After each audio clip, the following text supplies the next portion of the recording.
Il faut qu'on comprenne que le processus d'endettement n'est pas un processus mauvais en soi. Mais ce qui est mauvais, c'est que cette dette, quand elle est contractée, quelle est sa destination? Elle va servir à quoi dans le pays? Et malheureusement, pour notre pays, 5 200 milliards, pour un pays dont on dit qu'il est le dernier pays pauvre, et pendant les 10 ans du règne de Issoufou, vous constatez que rien n'a été fait avec 5 200 milliards. Parce que 5 200 milliards, c'est une somme effarante, c'est une somme astronomique qui permet de faire beaucoup de choses.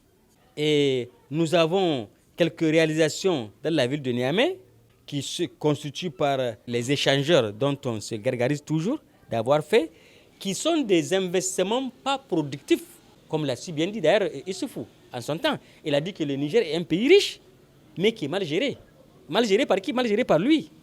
Parce que c'est au moment où il était au pouvoir que le pays était mal géré.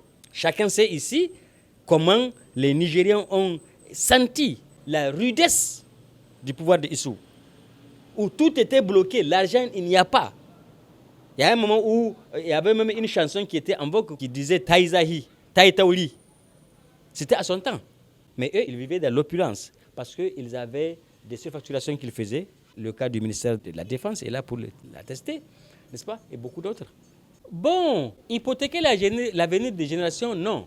Parce que je vous dis, quel que soit le régime qui est en place, il faut qu'il s'endette. Et aucun régime ne peut venir faire ses 5 ans ou ses 10 ans sans qu'il s'endette. Ce n'est pas possible. Et je vous dis qu'on ne donne pas de crédit à celui qui n'est pas capable de payer. Pour cela, l'adage qui dit qu'on ne prête qu'aux riches. Si vous n'êtes pas riche, on ne vous donne pas. Le gars qui va vous donner l'argent, il sait que dans tel moment, à telle période, vous aurez de l'argent. Il le sait, même si c'est dans 10 ans, pour un pays dans 10 ans. Et on connaît nos richesses aujourd'hui, ce que nous avons aujourd'hui sous le sous-sol nigérien.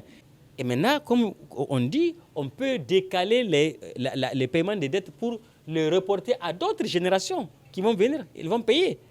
Mais quand on dit d'autres générations, ce n'est pas toujours les gens pris individuellement ou collectivement qui payent. C'est toujours l'État au nom de ces gens-là qui paye.